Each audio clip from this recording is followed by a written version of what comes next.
Hello, everyone, and welcome into Debate Night. I'm Hunter, joined virtually yet again by Brodie, and we got Silas in the producer booth. We're in a little bit of a new studio. Brodie's in a new hotel room. I'm in a new studio. You know, all kinds of new stuff going on. This isn't the final form of the Looks like studio, you're in but looks like you're in what's that ride in at Disney? Where it's pitch black. Space Mountain. Yeah. I mean, I'm fine with that. I love Space Mountain. That's like one of my favorite Flying through rides. Space Mountain. Are you going to put something in the top left Yeah, corner? well, that's what I was saying. Is it's not. We ran into some issues when we were putting the LEDs up today that didn't allow us to spread them out as much as we want. So it's Okay. gonna be vertical and a little bit more. It's gonna look better probably by next week. But for I mean, today, it it's a looks lot better way than. better than a couple weeks ago when you looked like you were in a Batman movie. Yeah, I was gonna say. Well, yeah, there was that, and then the next week I was basically in like a doctor's waiting room. So at least this looks a little bit more professional. But you know, we're getting there. What was it, like 3 episodes ago where I was like this the entire video? Yeah. Yeah, we've been all over the place, but hey, we're settling We're in. figuring We're settling it out. in. We're making We're improvements, figuring it man. out. Yeah, slow and steady wins the race. As long as you're Oh, improving, man. you know. Yeah. Whenever we just settle, then that's when the show's gonna go to crap. That is true. But yeah, so let's first off, Brodie, I got to hear some belting. It sounded like from what you were saying, you changed up your putt a little bit before the tournament. You know how I like to do it. Yeah, no, I mean, I'm always, there's so many things I have to continue to work on and to continue to get better at. And unfortunately, these are things that sometimes come up the week before a tournament. And, you know, I'm not in a position of where it's like, oh, well, I'm just going to keep doing what I'm doing and do the best I can with what I got. And then in the off season, I'll work on that stuff. Like I'm in a position where I have a very short window of being competitive. And so I need to sometimes go into a tournament being like, all right, I'm putting this stuff to the test to see can I do it under pressure? And like one of those things was putting, because I notice my step putt has been great. I love my step putt, but the step putt's not really ideal from like past 45 feet when it's windy. Yeah. When it's not windy, I can step putt from 55, 60 feet, whatever.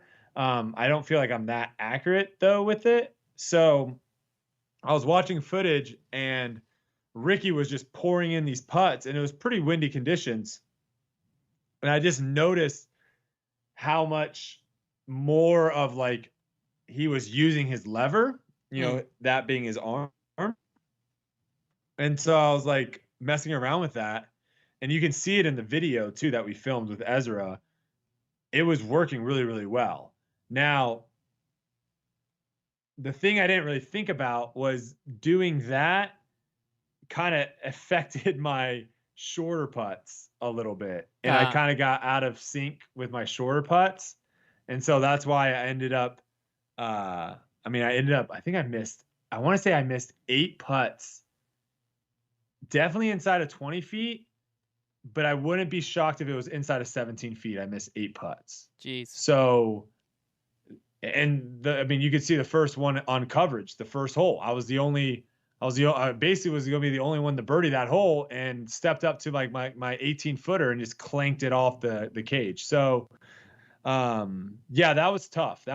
But it's going to be something that obviously I just have to rep and work through. You can see, and well, maybe you can't see. I don't know if Silas can go full screen so you can see, but yeah, we can see it. in the corner of my hotel, I've got my basket set up. I've got some towels and stuff like that hanging. I'm going to probably go get a pool noodle here in a second, but yeah, that's what you need. Yeah, I'm just trying to rep it out because right now everything feels good outside of like 25 feet, but inside of 25 feet, scary. That was like what was surprising to me is because Trevor told me, or no, we were texting in a group chat and you and Trevor were talking. You said something about changing your putt, and I was like, of all the things that like you would expect in your game for you to change, your putt was like the last thing I expected you to do, because I know you're working on the forehand. That made sense. You're always working on your backhand and stuff like that, but your putt always seemed like what you were confident in. So I was very curious as to Mhm. why. But I mean, it makes sense. You know, get a I little mean, bit if you more look, same motion yeah, farther and farther back. yeah, if you see the video that I posted on Twitter where I missed my stepper, just was a little bit low, and then it rolled a Yeah, good 55 feet away. I saw that. That 55-foot putt from there, that was the new putting stroke. Mhm. So, um, I definitely feel like I can be more confident from that distance because it's more of a pop, and I'm throwing something up and then having it kind of come down into the basket, where before I was just having to throw it harder. I got you. And that was causing some problems of where, like, if you, especially like if there's OB behind the basket, there's a lot of situations, but I think this putt, having different putts, I think is definitely going to help me down the road. It was just one of those tournaments where everything was clicking for me, and unfortunately my putter, I missed a couple easy ones early, and I think it kind of got in my head a little bit, and it caused me to miss some more later. And then obviously when it's windy, that's the sure sign of, like, if something is, if you're iffy on something and then you add in 20-mile-an-hour winds, Yeah. that's a recipe for disaster there. So it was unfortunate because I don't know how much we want to get into, like, the recap of Belton, but I felt like this tournament, because I played the first round with Paul, Ricky, and Adam. Mhm. Second round I played with Paul and Ezra. Third round I played with Gannon, who are all, people that are kind of firing at the top, 20, top 10. Yeah. And this was the first time that I felt like I was throwing better than Mm. everyone. And if you look at the scores, those 8 strokes, because obviously everyone's going to do it, right? Like, everyone can be like, if we want to talk about, I know you have open versus wooded courses as the title here, so I'm assuming we're going to probably go into this a little bit, Yeah. but like hole 13 was kind of just an absolute fluke show of a hole. And so I could easily be like, oh, well, I played that hole over par. And had I not thrown this shot and didn't do, like, everyone's going to make excuses and be like, well, if I didn't go out of bounds here, if I didn't do this, I would have gotten a top 10. When it comes to like 15 footers, like, those should be things that should be automatic. Yeah. So that's where, to me, it's easy for me after this tournament. Obviously, I still made a lot of mistakes throwing, and there's still things where I chose the wrong disc here and there. But if I would have just been able to be confident in my putt and just make those, I'm not even talking about making, like, the 35 footers that I missed. I'm just talking about making the 15 footers. If I would have made all those 8 15 footers, I'm in the mix. Yeah. So that's where it's like, I see the improvement from the throwing side. Now I just kind of have to keep grinding out the putting side, and eventually the two will happen and go off at once, and we'll see where I'm at. I mean, makes sense. But I also got to ask too, because like last week we were talking about Belton heading into it. We're talking about like why it was a Silver Series type thing, and you had mentioned that like the location you thought might have had something to do with it. But then on the phone call later, you said that like it was super well attended, ton of spectators and stuff like that. Do you This did think not feel like a Silver that's what I Series was gonna event. say? Do you think this is a tournament that maybe in the next year or two will become a Pro Tour event? I mean, what is the difference between a Silver Series and Elite Series? Like, in my head, a Silver Series event feels, and we've talked about this a little bit, and maybe this is the direction that the tour wants to go eventually with this, but in my head, it feels like the Silver Series should be something where guys that are 20 to like 70, right? Or like not even 70, 20 Mm-hmm. to 100 in the world. Yeah. Those are the events that those players are going to, and someone can get a sneaky win, Yeah. right? Yeah. And all the top guys are just like, we're not really playing in that. And you'll see that in other kind of individual sports too, where like there are some events that aren't really premier events, and so the top people don't show up. Outside of like Eagle, Garrett Gurthey got food poisoning, so he had a drop. Mm. I don't think Scott Withers wasn't there. He's a top 20 guy. I'm trying to think. I don't know outside of those three. I mean, I could be wrong. I could be missing a couple people, but it didn't feel like last year's Silver Series, right? Like last year's Silver Series, and maybe this is just because it's the Texas swing, right? And we're right now in between Waco and Tyler. And so it's like, what else would these people be doing, Yeah. right? Yeah. Like, what are they going to do? Fly home for a week and then fly right back to Texas? So we'll see how it goes. We have Music City Open right after what are we about to do? Texas States. What the heck? Sorry, today's round was nuts. We can go into that later. But after Texas States, we got Music City Open, and we'll see. We'll see how highly attended that one is. But I mean, this literally didn't feel much different than Waco. If anything, it felt like the course, because Waco played difficult because of the wind, but it's not that long of a course. There's not too many crazy, like demanding, like bombs off the tee that you're having to like strategically land anywhere. Mm-hmm. I mean, this felt like a big tournament. So, yeah. I was just curious now on the other side of that, because I knew like the field and everything was going to be Pro Tour Elite Series caliber, but I didn't know with the spectators showing up the way they did if that adjusted to it. But yeah, let's transition to Texas State, because I think that we'll have a little bit of this discussion. But first, I just want to hear your opinion now that you've played the course, because Trevor and I were in Texas last week and we got to play the course. So this, for once, like for the Pro Tour this year, I actually have like recent memory of all the holes, which it makes it a lot more exciting for me personally. But I've also seen some different takes online about the course and the change. So I'd like to hear your opinion now that you've had some practice rounds on it, and what you think of the change from Dogwood to this like safari layout. Yeah, I mean, obviously Dogwood was a course that I actually loved playing. A popular opinion is I don't like wooded golf and I'm not good in the woods, but I actually think I'm decent in the woods.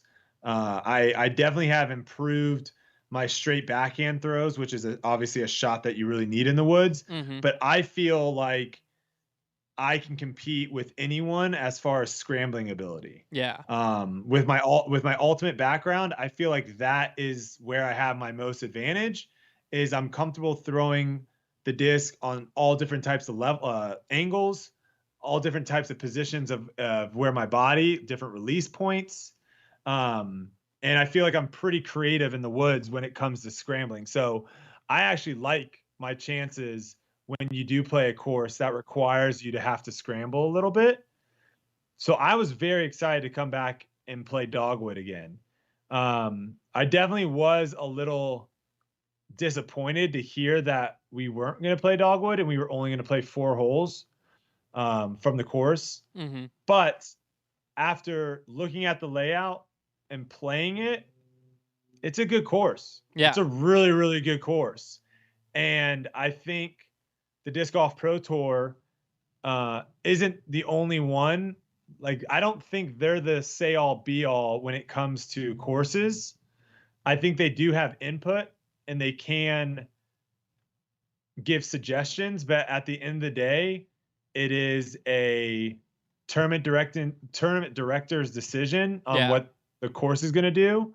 And also, this was an NT last year, right? Mm-hmm. And so I think there is some sort of situation of where like the Disc Golf Pro Tour basically has to play all these NTs again this year, I think is how it works. In the future, I think that's where it's like up in the air on what's going to happen with this tournament and other tournaments that were NTs. But at the end of the day, like, this is a really, really solid course. And I think the people, spectators, the fans on the ground, and I think the viewers at home are going to enjoy it. And I think it's going to be very challenging to the players.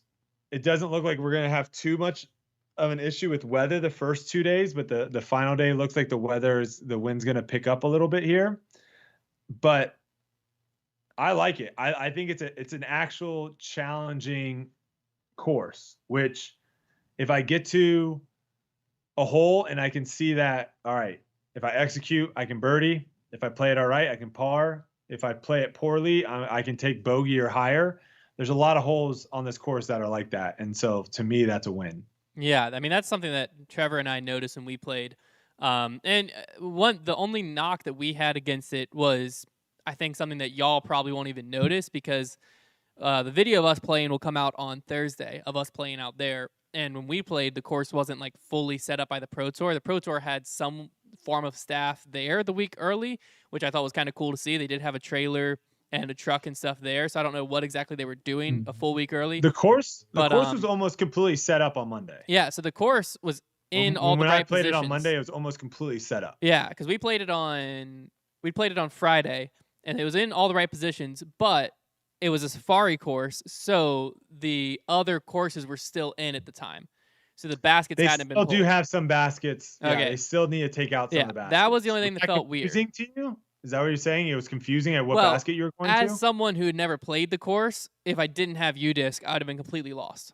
Because playing but it took us a little bit, but it was more so just like there were some holes like one, I'm sure they took this one out. It's a long downhill to the right, par 3. I think they said it's like, it might be close to 500 feet. It plays up near the parking lot, goes down into the woods and to the right. It was a cedar hole playing to another cedar hole, and the basket's right in the line, the original basket. I'm sure about they took hole it 2? out. 3, hole 3. Hole 2 is a par 4. Oh, sorry, yeah, hole 3, the forehand. Yeah, very down the difficult hill. Forehand hole. Yeah. Yeah, when we played, the basket was still in. Basket. Yeah, so like when we played, the basket was still in, like in the line and stuff like that. So it made it very obvious it was safari course. But so Trevor, like Trevor's like, I don't know, it just doesn't feel right. I was like, but Trevor, think if these baskets were gone, what would you think of the course? And he's like, as he thought through, he's like, this is be an incredible course. He's like, the only issue we ran into were the baskets were in there. And so that's when I was like thinking through. But then I saw this take on Twitter. It was from Holly Finley, and I'm assuming this is regarding this tournament because of the timing of it. It was sent 6 days ago. Said, I'm tired of people complaining about wooded fairways and tight courses and strong-arming folks into removing trees or removing courses/events from the tour schedule. Stop hating on tight courses. Now, from my understanding, I could be wrong here, but I feel like the reason this change was made wasn't necessarily just because people don't like tight courses, but because of spectators, the viewership capabilities of live coverage, and needing to make the courses, I don't want to say harder, but in a way more difficult, where there's more scoring separation on holes. Because Dogwood was hard, but if you're hitting your lines, I didn't feel like there was a lot. Though, I think is key. Correct. That's a good way to put it. Yeah, I think that's from the talks with the people on tour, the thing that the majority of players they don't enjoy is when they get to a hole and they feel like they don't have complete control over what's going to happen. Yeah. And so when you throw a shot and it feels like a good shot and then it gets punished, and someone else throws a shot and it's not a good shot and it gets rewarded, that obviously there is always an element of luck involved in disc golf, right? Mm-hmm. Whether a disc skips in bounds or stays rolls OB, or whether your putt hits the cage and lays flat or picks up and rolls 40 feet. There's obviously an element of luck, but no one on tour is like there needs to be a standard fairway length, like width, because no one on tour is accurate enough to be able to consistently throw a shot that like is cutting through multiple trees. For example, a good hole that we just saw at Belton was like hole 3. Hole 3 didn't really have a great line to the basket. Mm. Like there was never, if you stood at the basket and looked back up, you're like, yeah, I mean, I guess I can see like areas of where like a disc could come in, Yeah. but there wasn't a consistent path fairway of where disc could be like, if you throw it here on this angle, it's going to get to the basket every time. Yeah. So that's where it's like, to me, when I step up to a wooded hole, and I'm sure like when you guys played dogwood, you probably saw some of this of where there wasn't, if there's not a gap, a consistent gap that goes down the Yeah. whole way, to me, like, I just don't think that's a good hole. I don't think it's a good hole when you have, a 200-foot fairway, let's say, and it's a gap of 10 feet. And then, like, at the end, there's just a tree right in the middle. Yep. Yep. Like, I don't think that's a good hole No. because now, obviously, from like tournament directors and stuff, they could look at that and be like, oh, well, if we took that tree out, this hole gets a lot easier. Well, it gets only easier for the people that actually throw a good shot. And I think that's what's key is we want to see people that throw good shots get rewarded, and we want to see people that throw bad shots not get rewarded. Yeah, and you don't want And scoring separation be fully because of luck, because a hole like that might have some great scoring separation because there might be a tree where like it's right in the middle and there's not a great gap, and so yeah, you might have people taking twos and people taking fours and stuff like that, but you want scoring separation to not be fully reliant on what kick you got, but instead be reliant on people who execute get to gain strokes on the field. And I feel like that is what this combo safari course has done. There's still plenty of danger.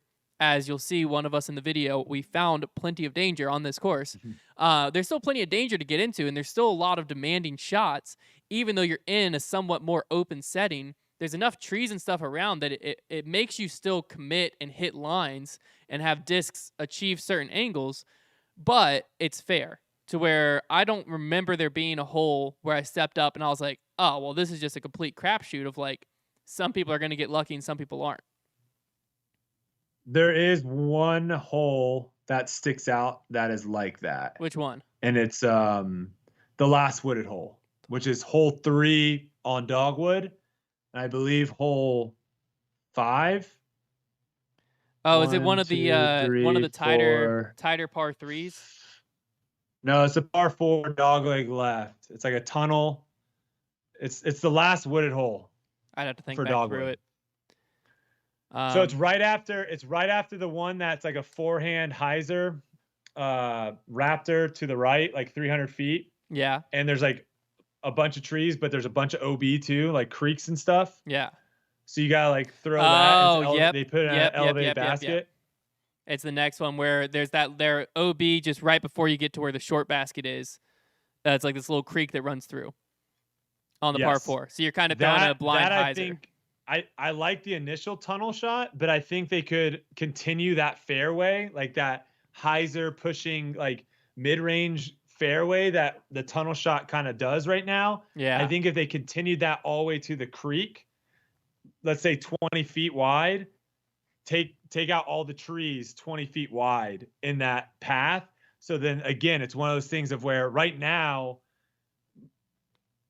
we're all basically just trying to get it through that initial tunnel, and then whatever happens after that, we'll figure it out, right? Yeah. Yep. But like some shots will go through the tunnel and like end up all the way in the creek, and then you have like a tough scramble shot, and then other shots will go through the tunnel and then like hit a tree, and then they have like a really hard scramble shot. Yep. Even though like I love that hole, I don't want to take out any more trees on the other side of the creek because I love that hole being like, you have to be very creative with how to get that disc because it's really like a forehand turnover shot, which is something that we don't really have too many shots like that on tour. So I love that, but that's a hole. I think that's the only hole in the entire course that it feels like someone could get a bad break. Yeah. By like hitting a tree or having their disc right in the middle of like an awkward whatever stance. But other than that, I think that's the big issue. And I think, with Holly, I think there are obviously there are people on tour that specialize in wood golf and others that specialize in open golf. Yeah. And then there's people that are like the hybrids and they can play wherever, Mm-hmm. right? You're not going to see anyone complain that's in the hybrids category ever. They're never going to complain unless it's an unfair hole. The open people that love to just bomb it and throw hyzers, they're going to complain when a course is too wooded. Mm-hmm. And the people that like to play in the woods and can't really throw that far, they're going to complain when we're playing on golf courses. Yeah. And to me, it's like I think disc golf needs to have both. And obviously that's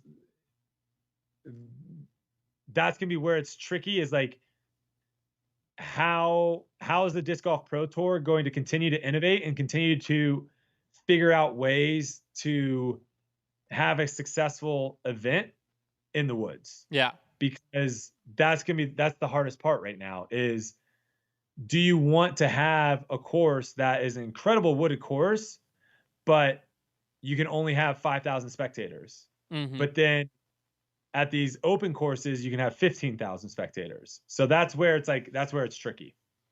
Yeah. Now, do you think that that's a decision? How much of the play, I guess you could say, should be sacrificed for spectators and viewership, if that makes sense?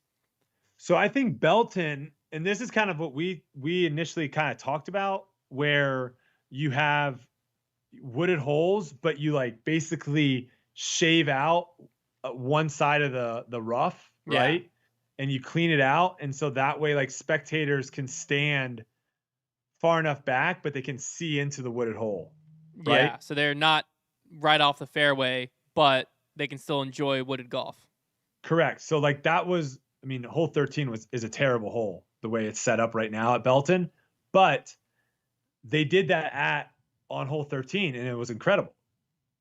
So as a spectator, I can stand in the big open green grass and I can look through a couple trees. It's not that many. They cleaned out all the brush and I can literally watch players tee off, see the disc fly. Now obviously I'm not standing behind, so I'm losing kind of the flight of the disc, Yeah. but I can at least still watch it travel down the fairway and then see them scramble and play the rest of the hole. So I think that is what like the future of wooded golf looks like is, think about like New London.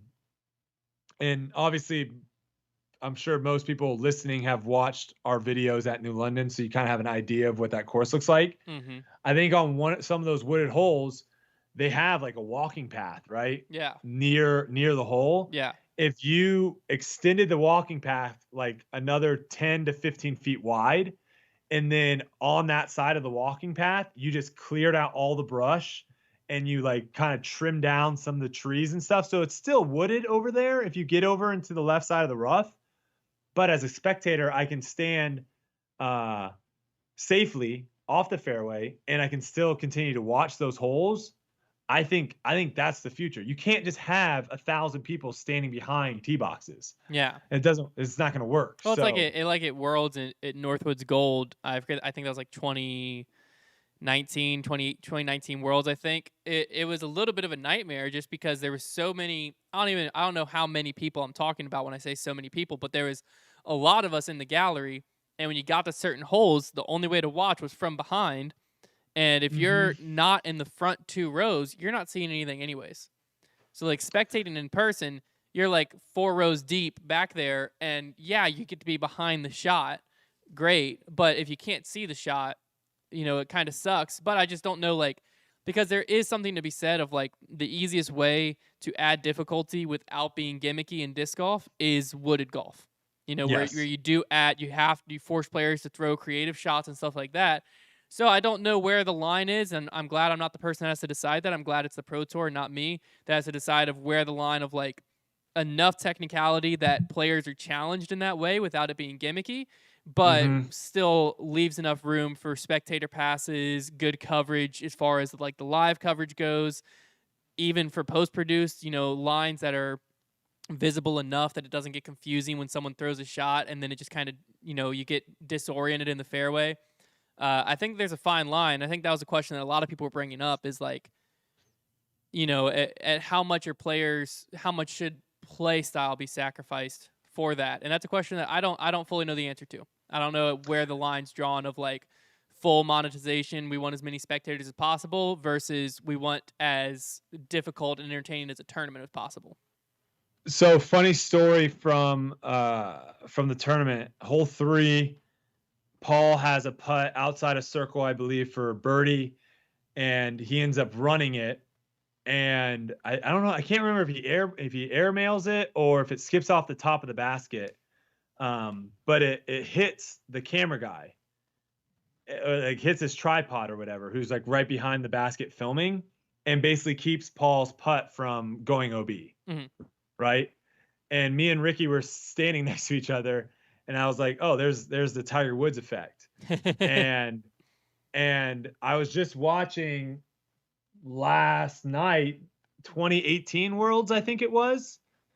And on one of the holes, I think it's the par 4 that's like it's at Fox Run, I think. It's the really, really hard par 4 where it's like you're throwing through a tunnel and good shots get to like the very end of the mouth of the tunnel. And then the next shot, like you're out in the open and the basket's like on a little not pyramid, but like on a little base structure. It's towards the end of the round. Yeah. And they just had spectators all along the left side of that fairway. And Paul's shot was, he released it on too much hyzer, and it was just going like not OB because there's no OB there, but it was going to probably skip or fly into the rough and basically give himself not a chance to birdie that hole. But there's like, 2 rows of people, and he just drills someone like in the back or the hip or whatever, and it just rolls into the middle of the fairway. And it's like, oh man, there again, Tiger Woods effect. And for those that don't know what I'm talking about, Tiger Woods effect, obviously Tiger Woods, whenever he played golf, he would have massive fans watch him. Mm-hmm. And so when he plays holes, he would almost sometimes wish the ball to be more offline, because he could potentially basically hit a spectator and kind of bounce him back into play a little bit.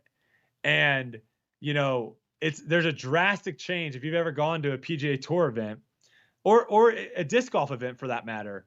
If you go out and watch the group that tees off at 9:30 in the morning at a disc golf tournament versus the feature card, like there's no one out there at the 9, like no one's in the fairway at 9:30, yeah, 9:30 tee time.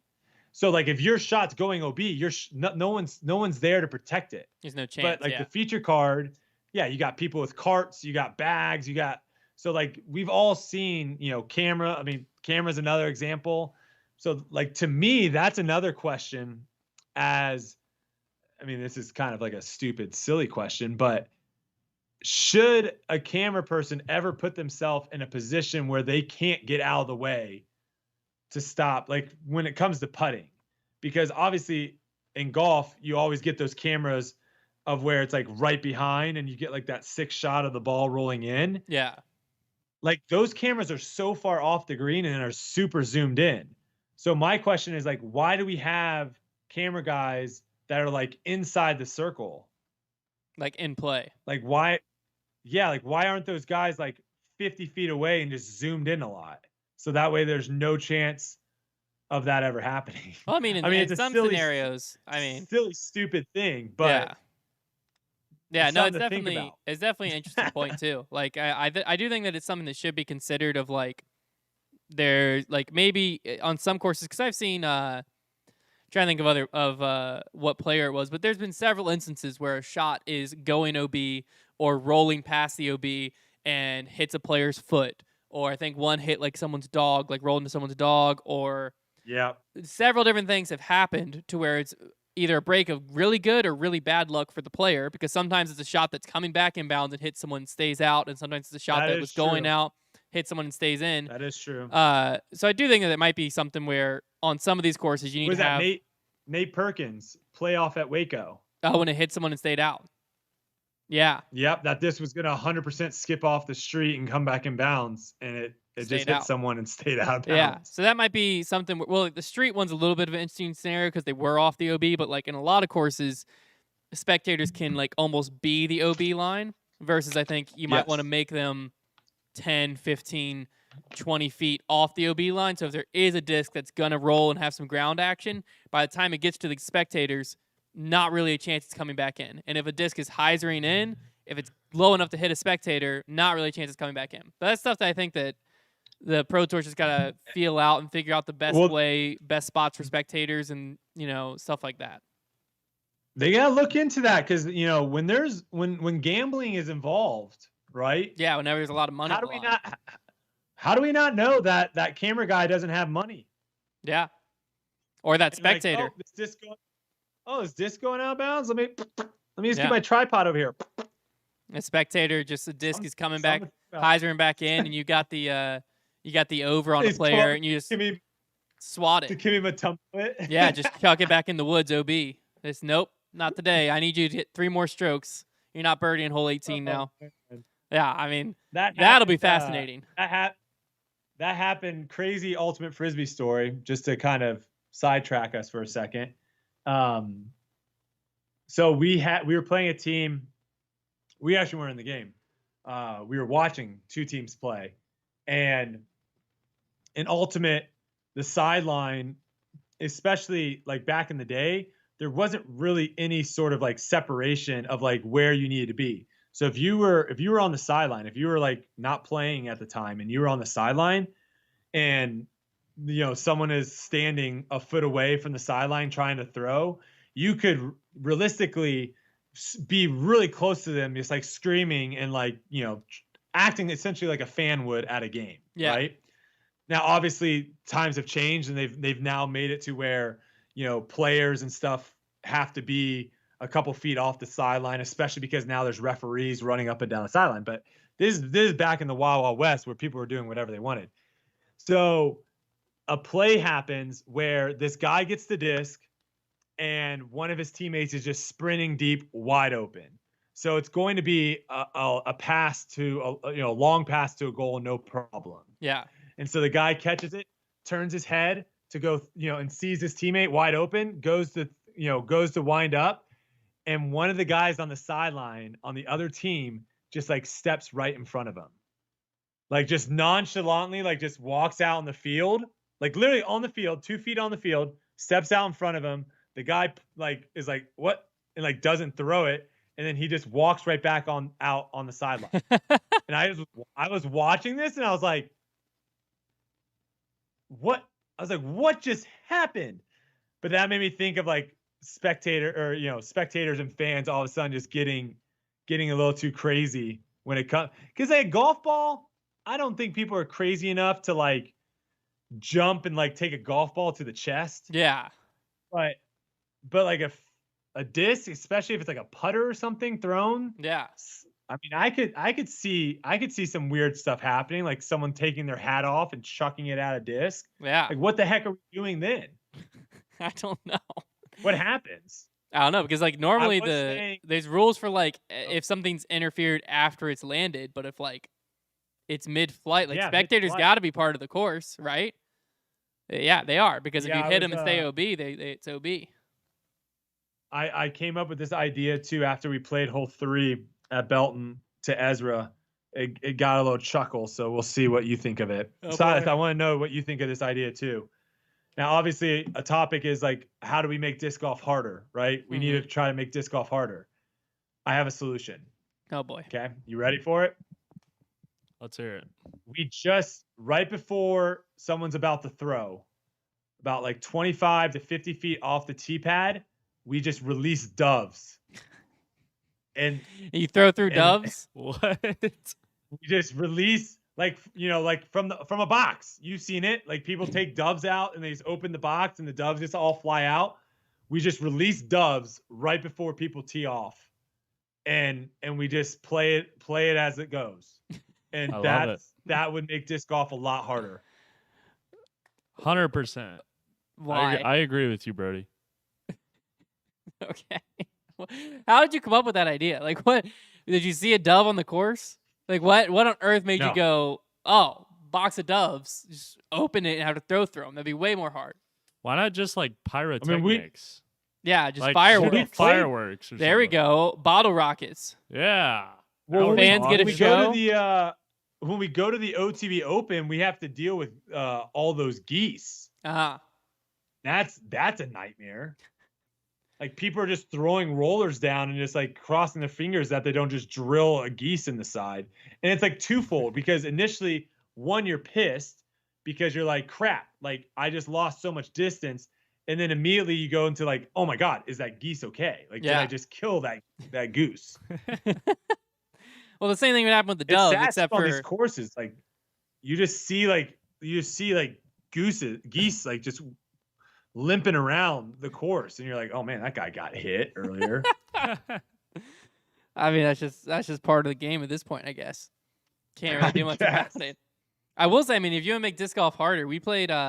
We had 2 Bogey Bro battles in Dallas area. One's coming out today. Connor said it's exporting right now, so it'll be up later tonight. Wait, which one is that? The Woods at Trinity against the Easy 3 guys. Heck, That's coming out today. Can't wait. And then next week is going to be at Harry Myers, the one we did at Harry Myers, a little bit outside in Rockwall, Texas. But Your course. The group, so we had about 20 to 30 spectators, I would say, at both battles. This first group, super reserved, quiet. They were very nice. Like they talked to us in between holes and stuff. But like while we were throwing, were they mostly Easy 3 people? No. There was a few, but there's several just Foundation fans that came out. So they weren't nice. razzing us or anything like that. So that was just like a normal round of disc golf, fun time. Harry Myers course though, the people took on the full responsibility and embodiment of razzing us, or whatever you want to say. So when we stepped up to the first tee, I had people like trying to carry on a conversation with me mid run up. I think one guy was like, "Hey Hunter," and I was running up, so I was like, "Yeah." He said, "Good luck," and I said, "Thanks," and I threw it. Went great. But as the round went on, every time we went down to putt, sometimes we were getting yelled or sneezing as soon as we were like going to release, and other times nothing would happen. So like you're going down for a putt, and in the back of your head, you're like, "Are they about to yell?" So like, what are your thoughts something on else. that? I mean, I want to say irritating because like that was what we asked them to do. But if I was in a tournament and it meant something, it would have been very irritating. I would have been very frustrated. But if it's something that's like if you ask thing, for it, then it is what it is. We asked for it. We asked for it because we wanted it to be like, I think it makes the video more entertaining. But I was thinking like, you were saying making disc golf harder. I was like, that made that round a lot harder for us in general. That's a way that you could make disc golf harder, but I don't think pros would like it. I don't think pros could handle it. Because if I was playing with, let's not get back into that Ella Hansen tweet. Well, I was just saying, if I could play with if I was playing with a lot of money on the line, I wouldn't have enjoyed it nearly as much as I did just playing for YouTube. Yeah, it was a lot more fun in that case. Did you see the tennis player that got pissed off at someone Ben Stiller yelling at them? Wasn't it Ben Stiller? Was it that guy where he was like, "I don't tell you how to act"? Well, Ben Stiller wasn't the one yelling at him, but he used Ben Stiller as an example of like someone else yelled at something at him. He asked, "Are you good at tennis?" And he said no. And then he said something like, "Why would I take advice from you?" or something like that along those lines. Yeah, I did see that. And then he posted. Then he pointed at Ben Stiller or whatever and said, like, "I don't tell him how to act," kind of thing, right? He used Ben Stiller in that way. Yeah. But, like, you could see, like, tons of people were trashing him because, again, like, it wasn't during the point and, like, you just don't want fans to be involved at all. So, like, that wasn't a great look on him. And a couple other – okay, well, I just got sidetracked. Are these hats available yet? They're dropping today with the video. So tonight, after it exports, so probably in probably 2 hours, pretty late tonight when the video drops, we'll release the hats. These hats are okay. Heck yeah. And then another cool story. I was at the gym yesterday, and I met. It might not have been the first person ever, but it was definitely the first person to ever show me that they had a Foundation wristband. Heck yeah. There was a guy at our Patreon meetup that had 2 or 3 on his wrist. Yeah, that was the first person that ever was like, "Yo, look, I got a Foundation wristband." That's awesome. So Yeah, I thought that was pretty sweet. That's awesome. They're still on the site if you want them. I wear one every day. He's helping out the tournament too, which is cool. Oh, I saw him this morning. Yeah. sweet. He was like moving flags and stuff. Dark horse in it. There you go. That's just what Foundation Nation does, you know? Moves Yeah. flags and stuff. Great people. Great people. All right, let's hop in. We got a few voice memos I have queued up. I actually have these queued up from a few weeks ago still, so I mean, there's no telling what we're about to hear. But isn't it more fun that way? I guess I'll leave it on this because I mean, obviously this is called debate night. Yes. So I will say, like, if any pros want to come on next week, heck, I'll even if you're gonna be at Music City Open, you can even like we'll figure out, you know, come over to my hotel or whatever, and we'll have you on live, whatever. But if any pros want to come on and like debate why these courses should be on or not, because obviously we are starting to see more pros be outspoken and speak up on things, which I think is awesome. But you also need to be okay with other people disagreeing with you. Yes. And so to me, it's like the pros that are complaining about Dogwood not being here. This is the only thing I will say though that is kind of crappy is if I was a wooded person, right? I'm a wooded golf person, and I know that I can only compete at wooded courses, and I specifically pick out my schedule for those tournaments, and I didn't get enough notice ahead time, like, hey, the course is going to be different this year, I would be pissed off as well. Yeah. And so there are people that are pissed about that, and I 100% agree with you, is I would be pissed as well if I didn't, like, if I'm signing up for these tournaments and I'm planning my schedule around this course I know I do well on, this course I know I do well on, and then all of a sudden I show up and they're like, yeah, this isn't going to be on the golf course anymore. This is going to be over in this park with all these trees and stuff. I would be pissed about that. So I'm on them with that, but I'm against them in the sense of like saying that like Dogwood is a superior course and this new course sucks. Like I'll debate that all day because I think this new course is really, really challenging and really, really awesome. Yeah. So I fully agree with that. When you said park, it reminded me. Have you ever played Autobahn in the Dallas area? Great. One of my favorite that was courses a great time. in Dallas. Yeah, that was a ton of fun. We went and played that as our final course before we came home.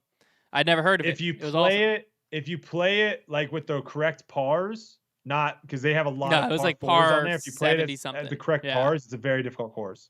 Oh yeah, I think the par on UDisc was 57, I believe, which felt about right. We didn't get to play all of them. Yeah, there's only 3 par fours. Yeah. All right, you ready for this, Silas? You ready for my? It's a tough course. Yeah, go ahead. Sorry. No, yeah, it's a really good course. All right, we're going with Darian Bevan. We'll see what. Wait, Silas, is anyone saying anything in the chat real quick? Before we go, people are talking about Eagle right now in the chat.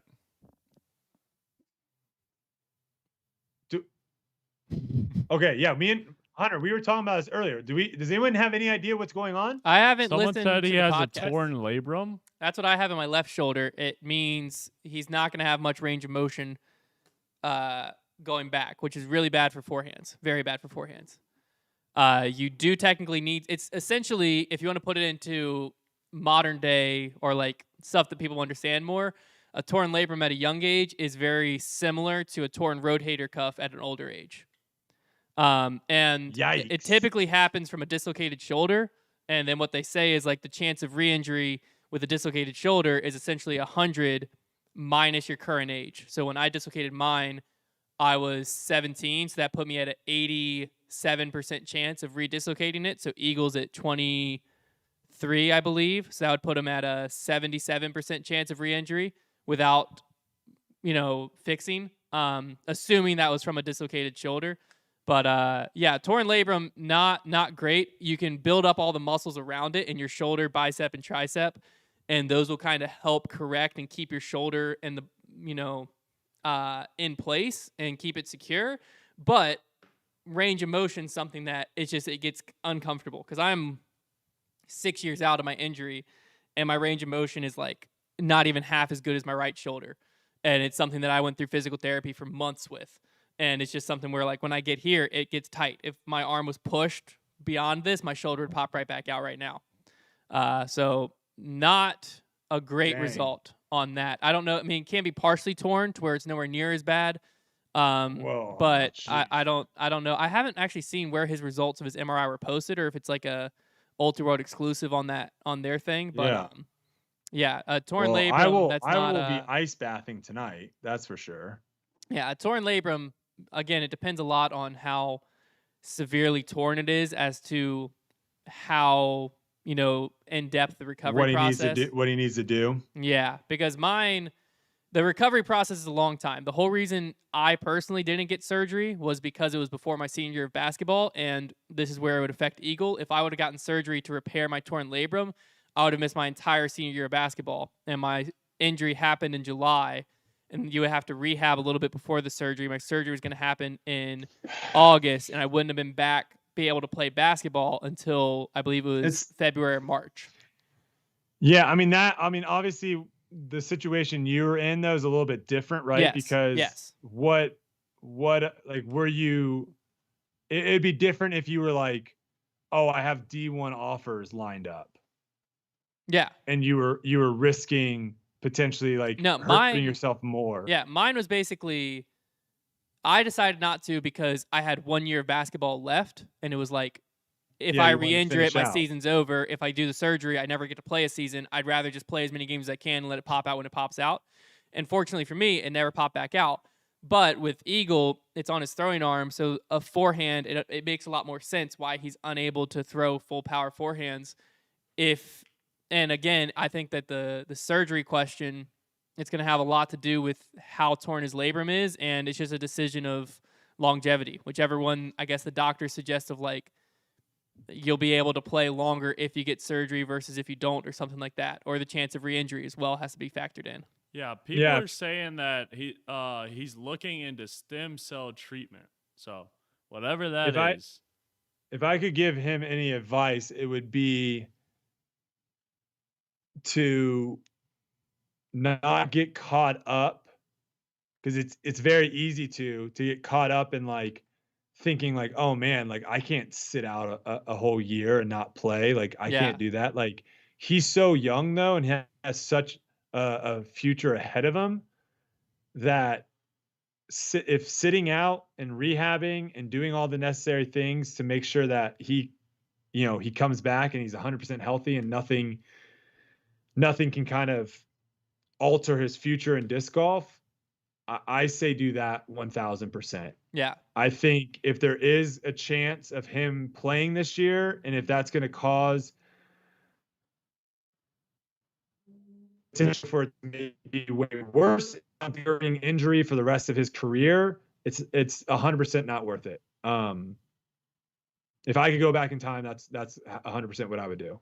Yeah, no, for sure. It's definitely a interesting situation. I could have swore he got an MRI earlier. I'm just surprised we're like just now kind of hearing what the full scope of his shoulder injury was or is. Yes, someone said it's partially torn. So partially not all torn. the way.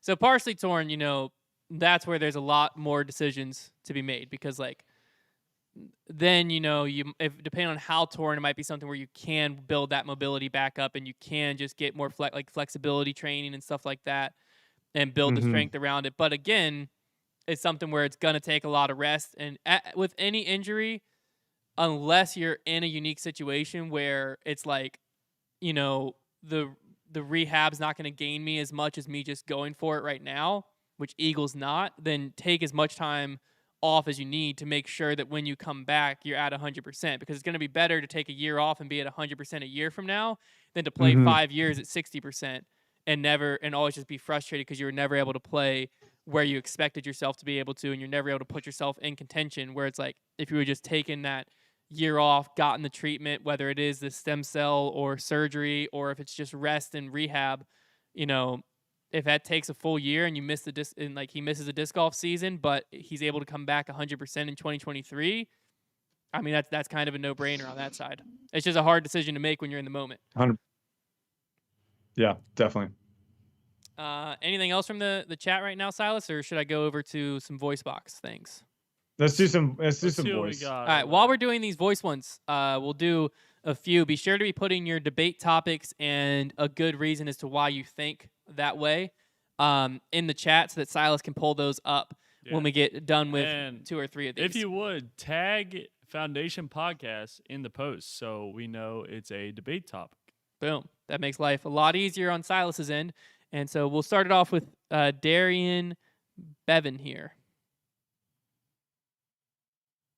If it'll play.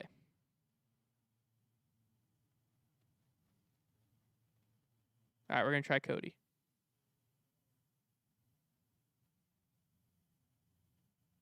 Aren't these great? They're fantastic. Insane debate These are topics. very good conversation starters. Right, I'm going to refresh the page here. All right, we'll try again. We're going back to Darian. So my debate topic is, despite what we hear on coverage when people are referencing the best round ever played, people often refer to Paul McBeth's 18 down round as the perfect round. And my argument is there's still never been a perfect round because Paul McBeth in each of those rounds shot a par. So that's not All right. Did you hear that one, Brodie? Nope. Okay, so it was from Darian. He You said, heard it? Yes, I could hear it. He must not be coming through to you. Darian, Did the people listening hear it? Hold on, Brodie. I got you. surely if I heard it, they heard it, right, Silas? All right. Yeah, no, the people heard it. The people heard Brodie it. didn't hear it. So Darian's argument. It should be fixed now. Darian's argument was that he said that the greatest round ever played is kind of undisputed, being Paul's 18 down at D-Glow. But he said that the perfect round of disc golf hasn't been played because both times that Paul has shot 18 under, and I believe the one time Dickerson shot 19 under, that's a whole different conversation. But the both times that Paul shot 18 under, he had pars. So Darian's argument is that the true perfect round of disc golf would be a round where there is no pars. Well, and also no bogeys. That's an important caveat there because I've had plenty of rounds with no pars. That was always a fun thing in golf is like if you can have 18 pars, really hard to do. Yeah. Really hard to do. So what do you think? Does a perfect round, does 18 under count as a perfect round, or you think it's got to be all birdies, no pars allowed?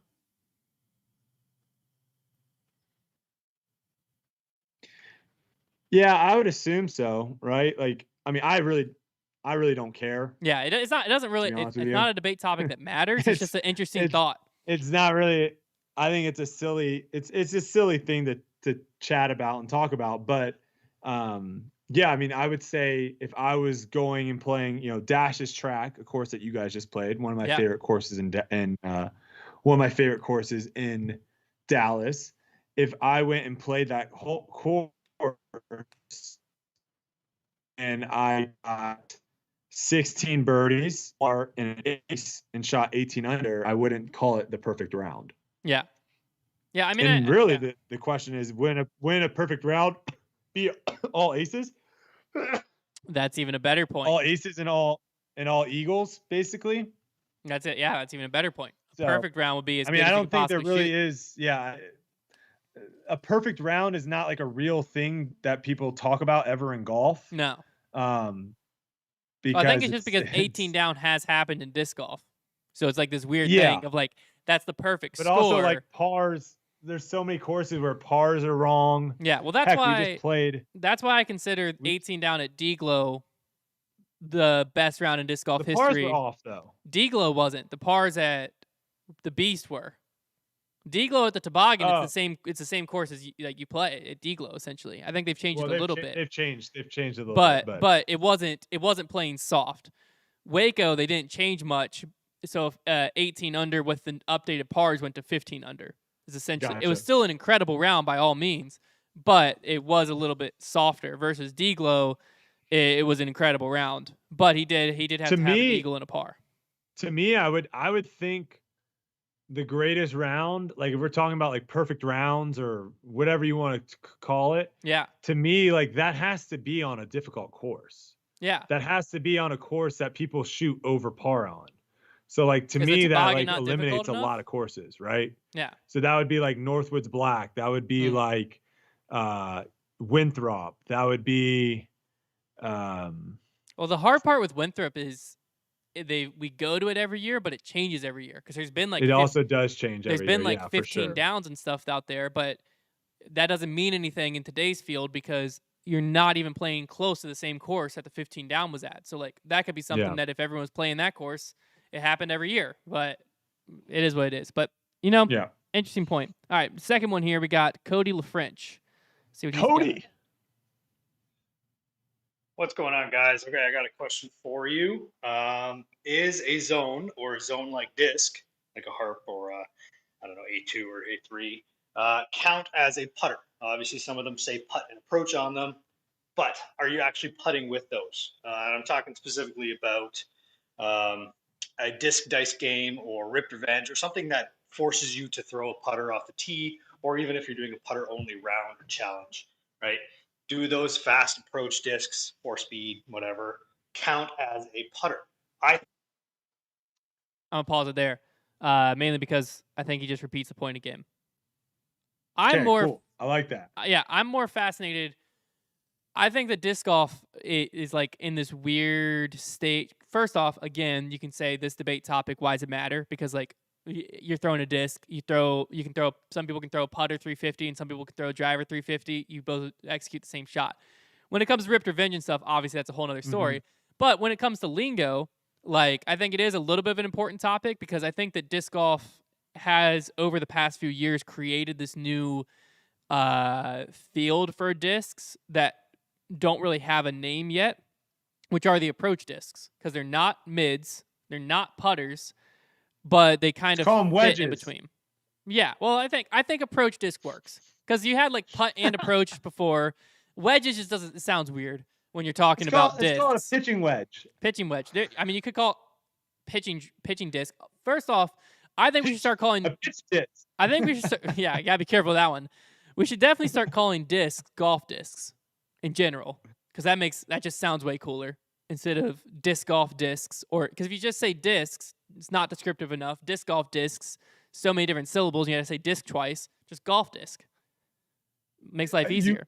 You got to stop trying to say discs because that word just sounds terrible. So yeah, if you can say golf disc, I think that sounds way better. I mean, you might still have to say golf discs, but regardless, it's such a hard word to say. It is tough. But I think the approach is like the approach disc is something that is where all of those fit. Because I would say if you had to put a gun to my head and say mid or putter, I'd go putter right now, just because I don't think they quite fit a mid, but they don't fit either. So if you're playing ripped revenge, just use it as a putter.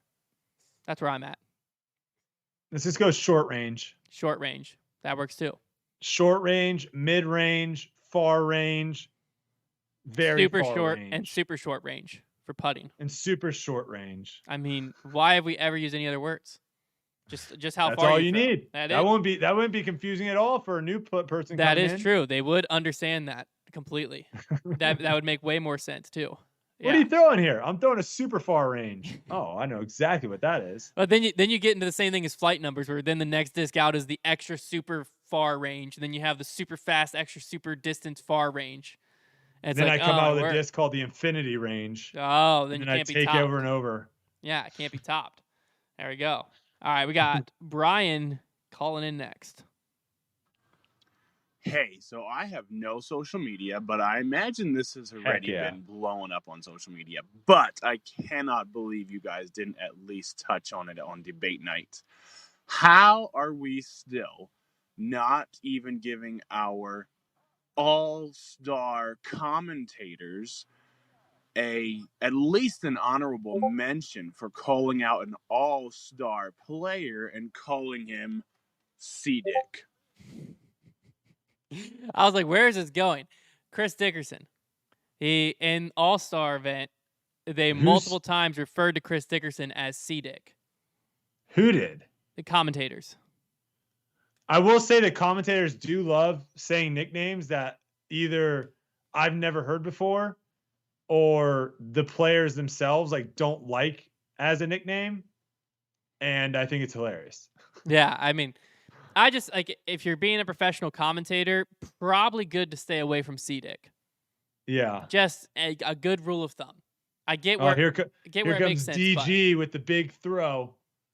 It's like, who's DG? Drew Gibson? What?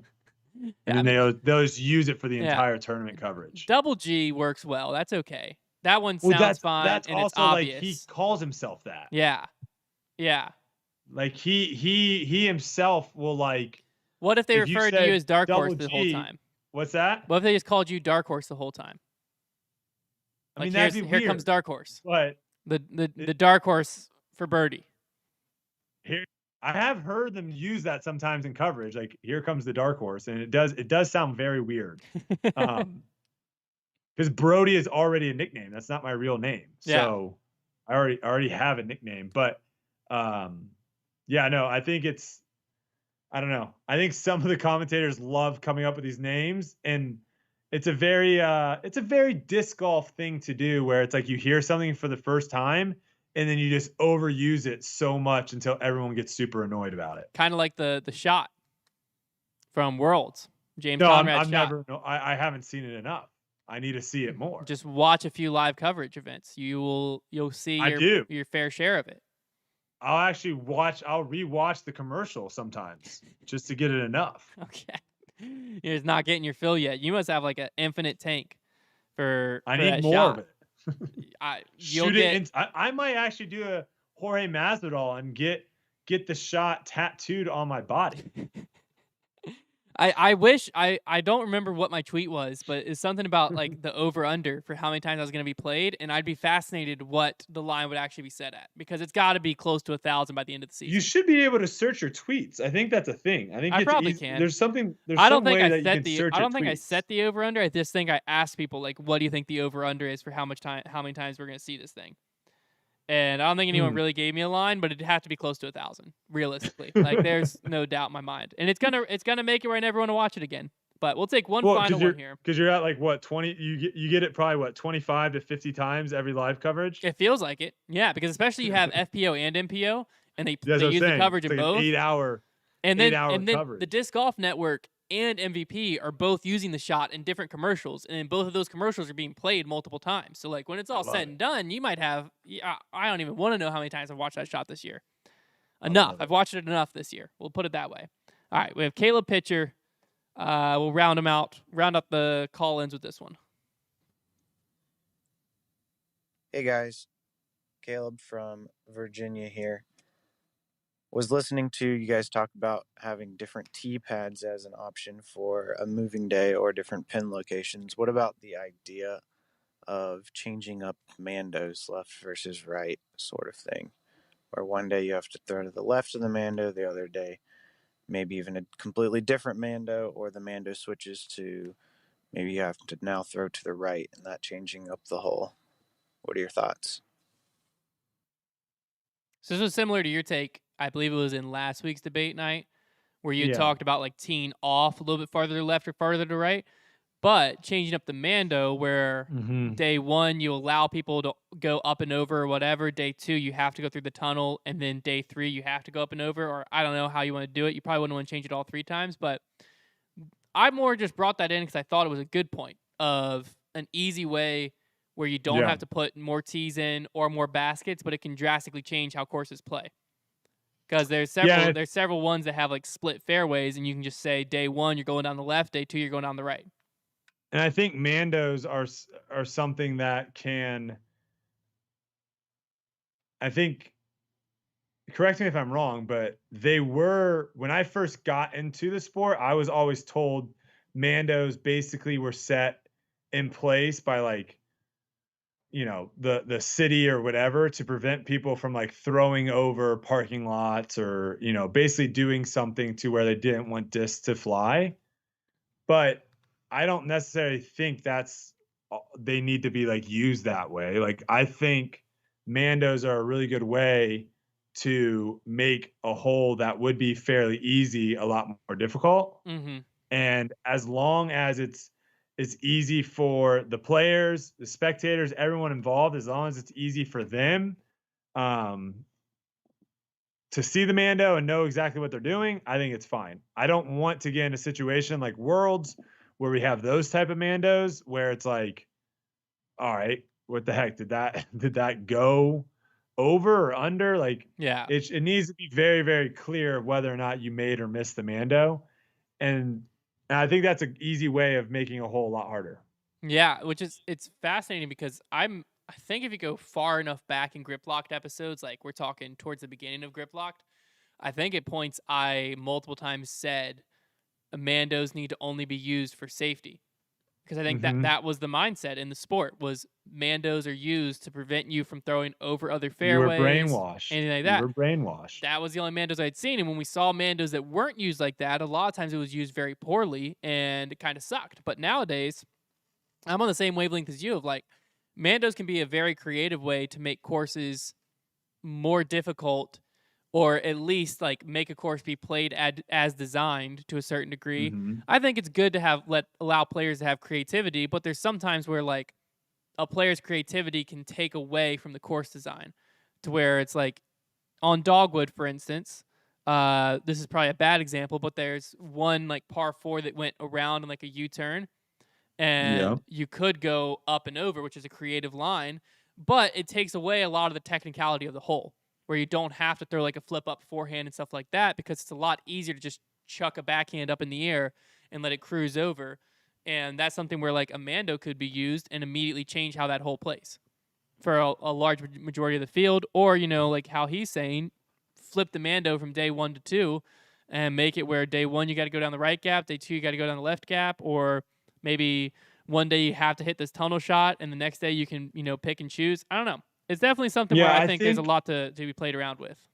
I think something to think about too with when we were talking about changing the courses and stuff like that. This can only be done at tournaments where there's one course. Yes. And potentially might only be able to be done at a tournament that's 3 days. Why? Because if you've ever gone out to a practice round, and if you haven't, you should, because I think watching a practice round, like watching a player, and this is, I think, the future of disc golf as well, as far as events and stuff. I think eventually, you know, when the events get more built out and stuff, and like maybe a Friday ticket to a tournament is $20, but you can go on Wednesday to the practice round for $5, right? Like, I think it's eventually going to be kind of like that, where we actually will have spectators at practice rounds. Right now, technically you do sometimes have like spectators just be like, hey, can I just watch your round? And for the most part, they're pretty like respectable and like will stay away. But, you know, sometimes you get someone that's like constantly having a conversation with you and you're just like, hey, I'm kind of at work right now and like I'm trying to figure this stuff out. But if you do respectfully go and watch a player's practice round, it's pretty fun because you're seeing players try to figure out holes. Mm-hmm. And normally when it comes to like tournament play, we all have the idea of like, this is the disc, this is the shot, can I execute it? Yeah.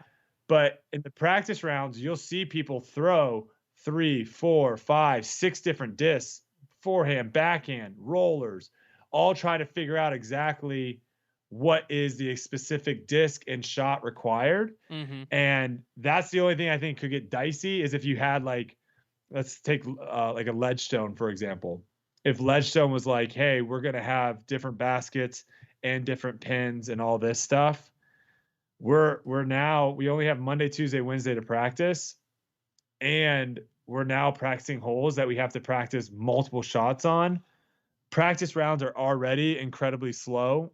That's, I think, another thing that will eventually have to be addressed is like scheduled practice times, and also like not having 6 or 7 people go out together and do a practice round, because those are just things right now that, you know, sometimes can slow down pace of play drastically in practice rounds. But something to think about. No, for sure.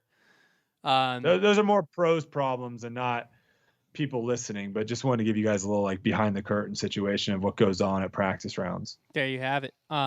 Very similar to kind of what goes on sometimes in just casual day-to-day rounds. But we do have a quick before we go to some topics from the chat. I did get an update with a little bit more details from our good friend Dust through Discord. He said Eagle is getting an MRI for a possible labrum tear. Nobody knows the results yet.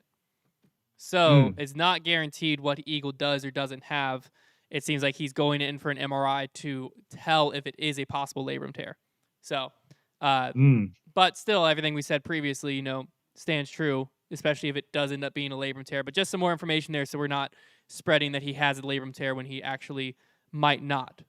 So I'm sure Eagle will keep everyone updated on his social media and stuff like that. And hopefully it's not anything too serious and something that he can just continue to play through and rest up in a way that allows him to still be on tour this year. But Silas, do we have some debate topics from the chat? Yeah, all right. So the first one comes from Brandon. He says, the Disc Golf Pro Tour should develop a mini marker with GPS and require players to mark every lie so UDisc can analyze the data for accurate fairway hits, driving distances, and putting distances. What do you think? Fascinating. I think that's a great idea, by the way. I was going to say, because Trevor has talked about multiple times how, like, the stats would be, it'd be much easier. Well, not easier, but it'd be much more interesting on UDisc if, like, when you're marking a UDisc round yourself, you can mark where you are on a map and say, like, this is where throw 1 landed, this is where throw 2 landed. And Trevor's like, it'd be so much cooler to be able to follow a player like that. And UDisc just needs to just change their app a little bit, because when you tap off the fairway, if, like, a player is clearly in the woods on the map, then it is what it is. But if you could sync it with a GPS mini, I mean, that just kind of fixes where you don't even really, you need someone for live scoring to get when the disc is in the basket. But beyond that, you wouldn't even really need fairway hits and stuff like that. Only thing is, players would have to mark their disc every throw, and some players don't want to do that. The other thing that they could do is, again, this is futuristic of down the road because we don't have enough coverage just yet. But eventually we are going to be playing in threesomes, and eventually we are going to be playing in twosomes, right? We're not going to stay in these foursomes for the eternity of disc golf. It's just not going to happen. It's not sustainable. Why are you so certain of that? What do you mean, why am I so certain? Because I think the only reason that we don't have it right now is the fact of we have FPO and MPO both going off the same day on a lot of times the same courses, and we don't have enough cameras. So if you do twosomes right now, the amount of people you would be able to, shots wise, that you'd be able to see is going to be cut in half. Gotcha. If they have 25 cameras on the course, yeah, you're going to see tons. You're going to see plenty of shots. But isn't there something to be said about we're in twosomes or foursomes? Isn't there something to be said for, like, people watching in person on twosomes versus foursomes? Like, now the spectators in person, you might have less people show up to watch a card that's just, we'll put Eagle and Adam Hammes versus if it's Eagle, Adam, Paul, and Rick. But if it's a 3-day tournament, that'll only be the final day, and if it's a 4-day tournament, that'll only be on the weekend. Yeah. So it's not like they'll be in threesomes probably the rest of the tournament, the first couple days. But to me too, like, if I'm watching, if obviously this could happen in twosomes too, right? Where, like, someone basically is just, like, playing terrible, and the other person's playing good. But there's way higher percentage that someone in a foursome group on the lead card is just playing bad. Yeah. And so, like, that is, I don't know.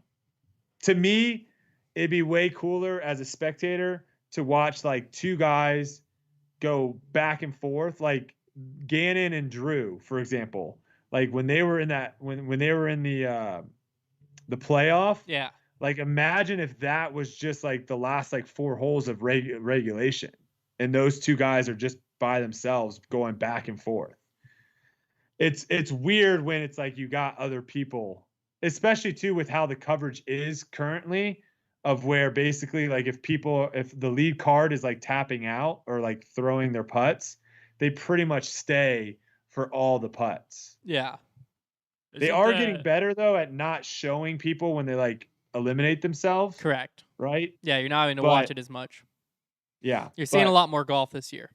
But just as far as logistics wise and, like, play and, like, not having as many backups and all that stuff, like, twosomes, like, to me, it's like, man, if you could, let me see. I can look up because UDisc is actually doing a cool thing now where it's like you actually have your like official scorecard put in. So I can to your rounds. see. That's pretty cool. Yeah. So Belton was 3 hours and 4 minutes. That's not bad. 3 hours. Yeah. So Belton was 3 hours. But when you think about it, we took. Let's see here. Hold on. I'm gonna give you a good Brodie, stat here. Isn't that doubling the time though that it's taking for the cards to finish? No, If it'd be No, because you're only going to be watching, Silas. You're only going to be watching. Like the coverage wouldn't start. No, he's saying until like for the tournament leaders wise. start going off.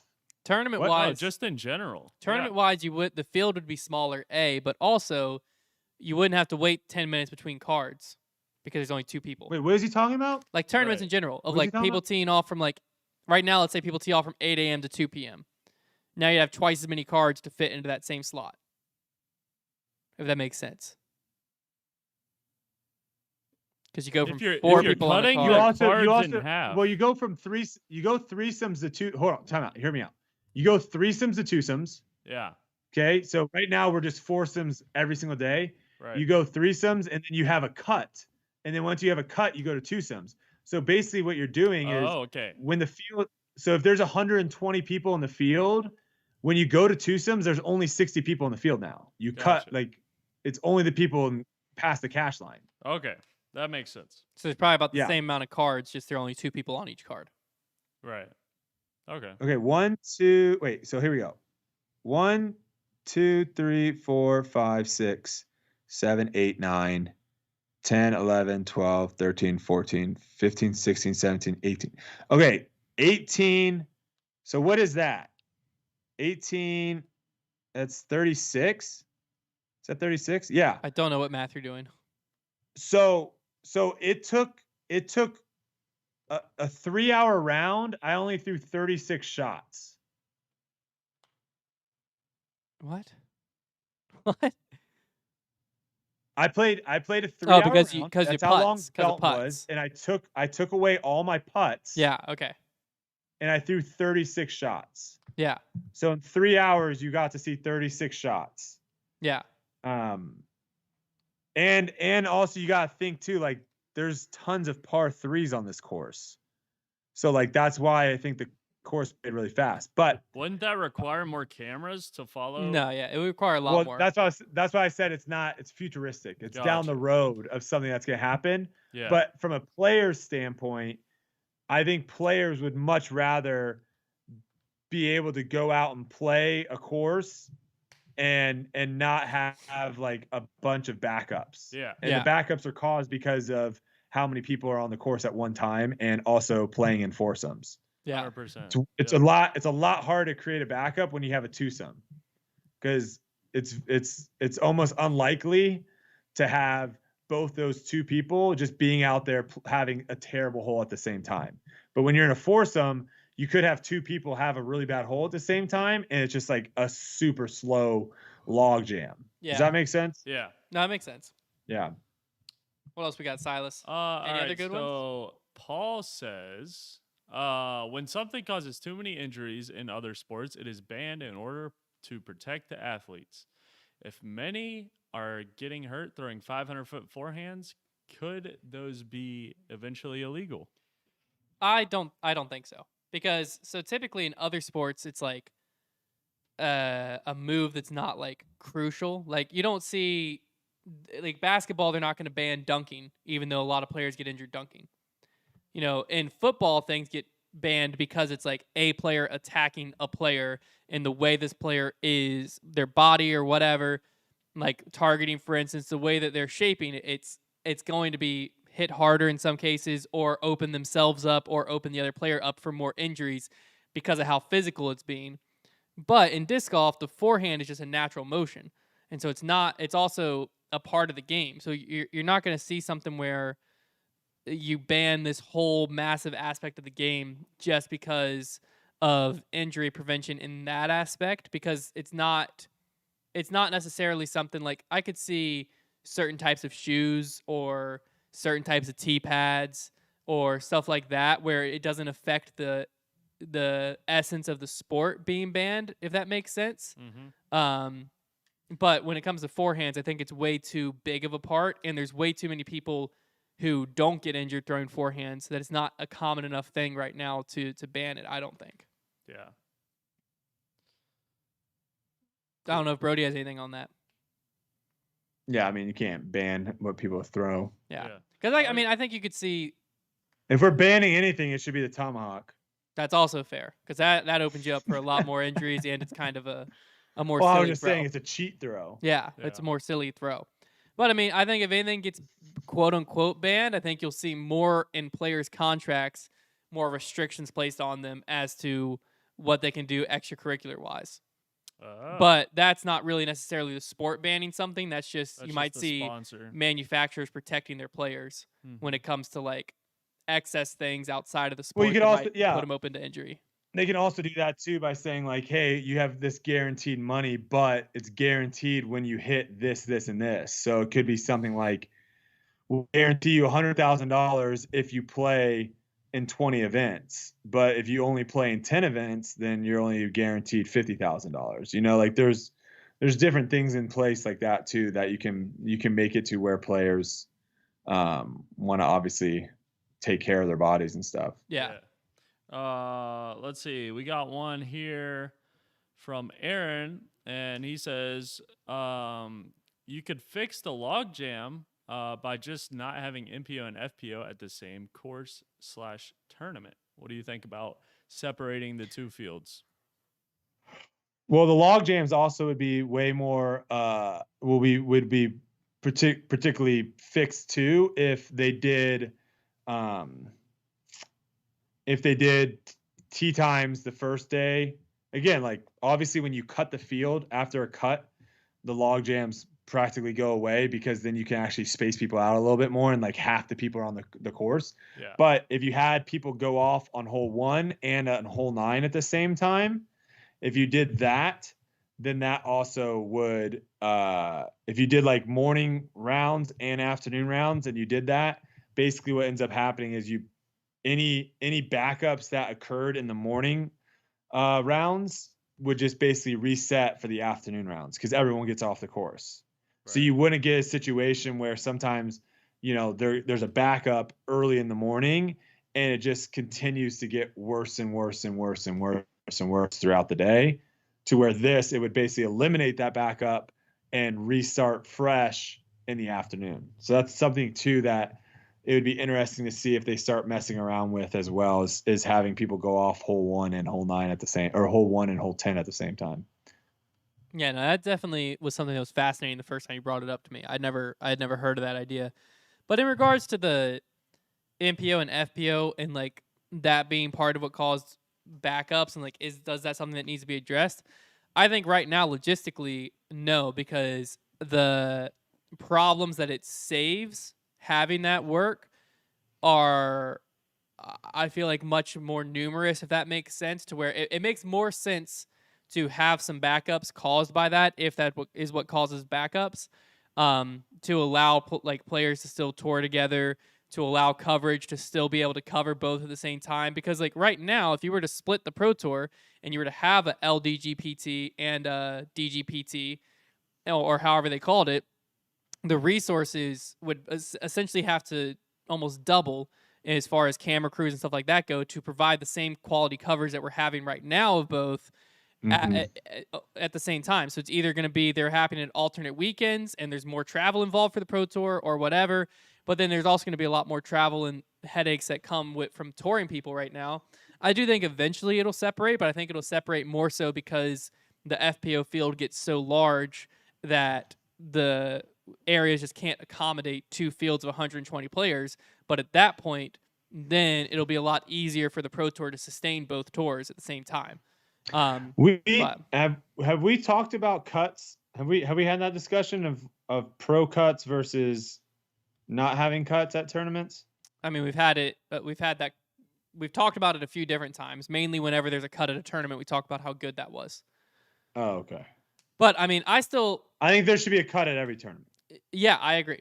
I think that the cuts just make it just makes more sense when you look at it. There's obviously the only negative I've ever seen to cuts is players who are on that bubble of like if they played one more round, they might be able to cash. But you can't just take that one possible scenario and then just ignore all of the benefits that come from cuts because of one little thing. The other argument though is like, couldn't you make the same argument of where it's like if it's a 3-day tournament, you can be like, well, if it was a 4-day tournament, those people that were on the bubble of cashing could have cashed. I mean, it's the same argument of where, like if you set into place like, hey, at every 3-day tournament and at every 4-day tournament, there's going to be a cut after 2 days. And if you don't make the cut, you don't cash. If that is, everyone knows that going in, then you can't feel sorry for someone that missed the cut by one shot. Because why are not all tournaments like that? What's that? Why are not all tournaments like that? Like, I have no idea. A big reason is simply because, I mean, I think it's a big reason is just because like in disc golf, so many people who aren't touring pros would and still to this point sometimes travel out to play these pro tours and national tours and stuff, to where like if you commit your whole weekend to go to Illinois to play in Ledgestone and play on the pro tour, quote unquote, in years past, but they don't want to that's not send the it case home. anymore though. I know, but I'm saying I think that's where the logic came from in the past. But, so I but think I'm that now it's gone now. So now what's keeping it? It's probably just that same logic as to like the same people are still running those tournaments. It's not like the people magically changed just because the field did. So like it's still that same mindset of like we don't want people upset. I definitely understand the whole like, hey, I'm going to play in this amateur dodgeball tournament, and I'm planning on being out there. The tournament is going to be Thursday through Sunday. It would suck to go out there and get cut on Friday. And now I'm just like randomly in this play. Like that would suck if it's like an amateur tournament. It's like, I want to play the whole time. Yeah. But like when this is like your job and everyone knows like you're there to make money, it's not like a fun thing. Like it's not like you're going on a trip and all of a sudden your trip is cut short. Like you're there to make money. And then I would say also the other thing too, and I think we discussed about this too, is it's going to get to the point too where there are some pros, and it's happening this year very, very fast, faster than I thought it was going to be, of where there are some high name pros that in the past you would be shocked if they were like outside the top 30, right? Yeah. There are people every week now that aren't cashing, that you'd be like, oh man, I can't believe that guy didn't cash. Yeah. Like it's getting to the point. The Silver Series was a little bit different because we had like 30 people or so at the bottom of the field that, didn't have really a chance to cash. But like this tournament, Texas State's, there's not that many people in the field that don't have a chance to cash. So like if you have an off week and you don't play well, you're not going to cash. Yeah. So back in the day, if you had like a bad round, yeah, sure, you could fight back and get back into the cash line because you're beating out a bunch of scrubs. But now if you have a bad round, it's like you're so far out of cashing that it's nearly impossible for you to fight back and cash. And so I think a lot of pros are going to be like, yo, like instead of me like staying around here for an extra day to try to like win $200, like let me just go on to the next tournament and start practicing and start working. Because that's the other thing too. If you're not cashing at these tournaments, it's because you didn't play well. So that means you have to work on something. And I think you'd much rather have, instead of another tournament day of going in being like, gosh, my throw sucks or my putt sucks. Like, I think you'd much rather have that day to like actually work on go do what field is work or whatever you're struggling at. Yeah. Makes sense. No, that's good. Let's take one more, Silas. Oh, one more. Pick a good one. This has to be a good one then.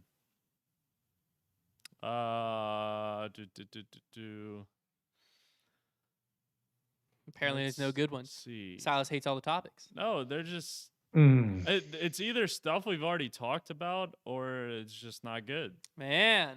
Sorry. Silas is Julius Caesaring all these comments. No, he just hates them. All right, here's one. Oh, go ahead. Oh. What were you going to say? No, go. Okay. No, I'm for it.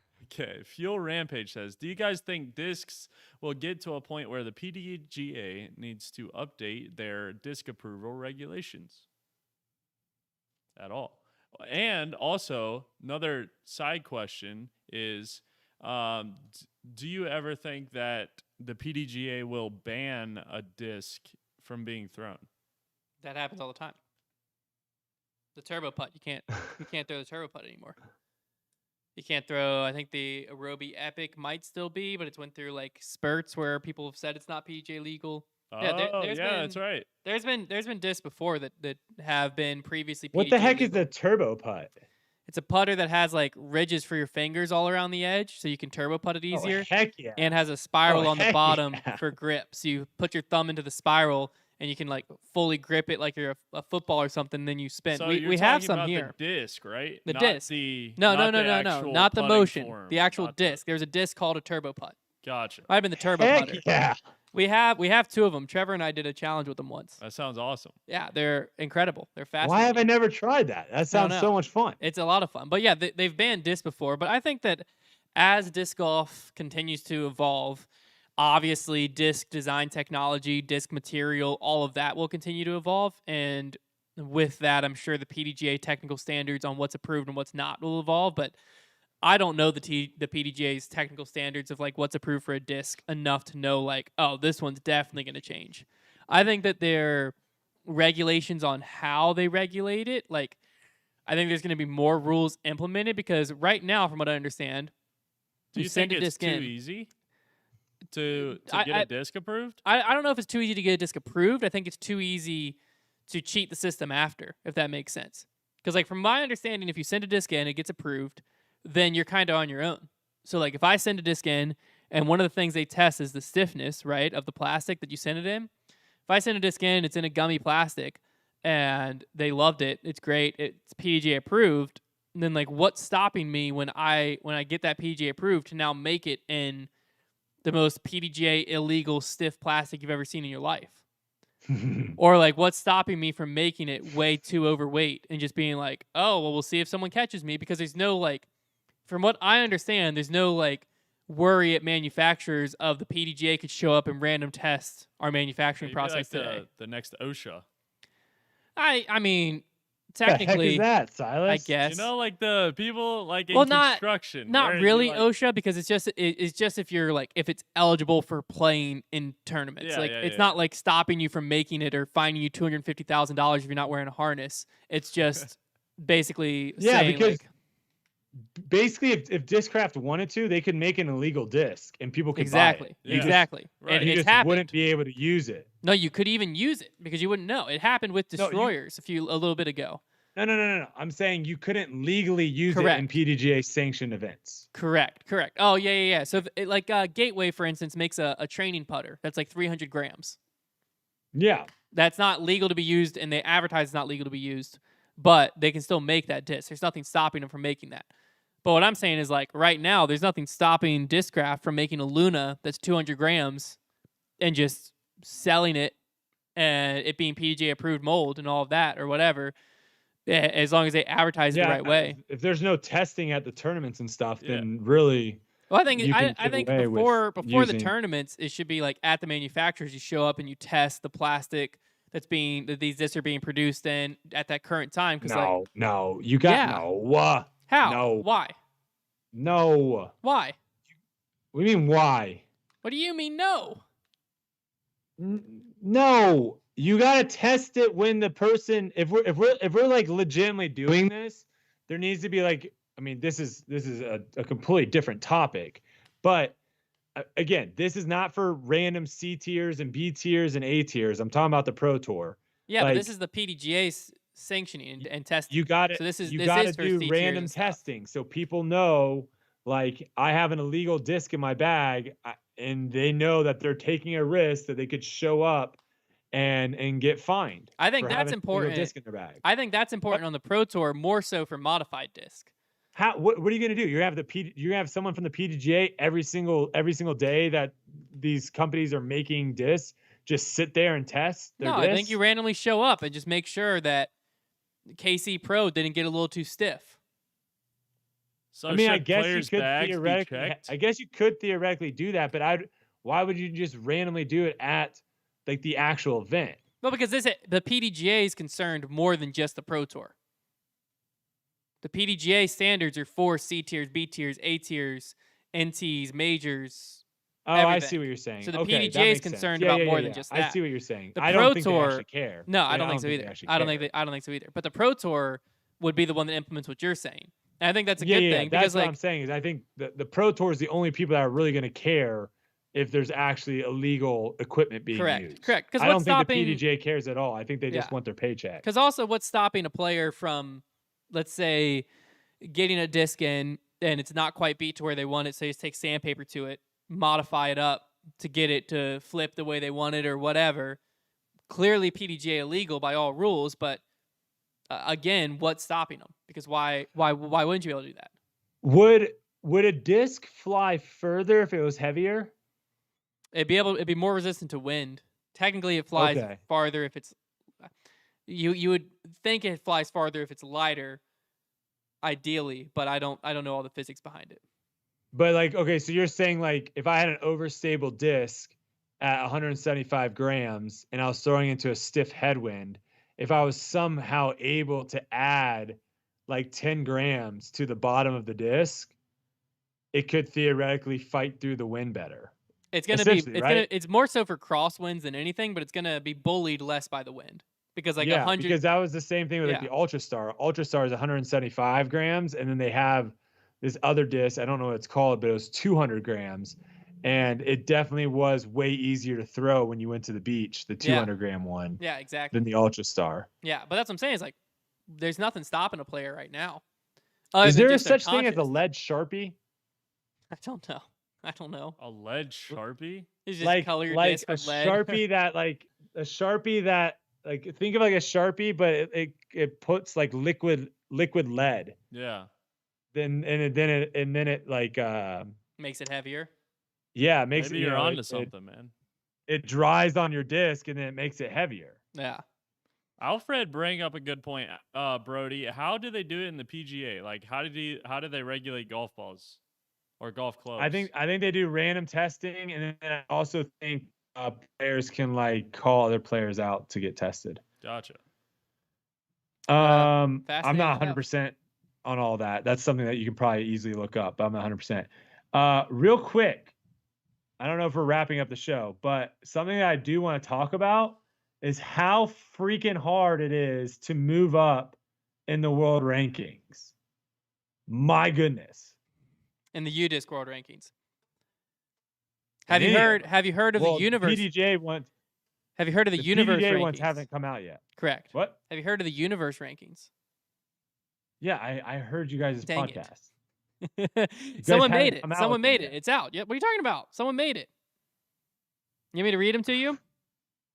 No, wait. Someone did it. I didn't hear someone made it. I think you guys just talking. You can go to someone did it after our podcast. They made it exactly the way we described. It's beautiful. So what they did, they did an average. They did an average of PDGA, UDisc, and Statmando.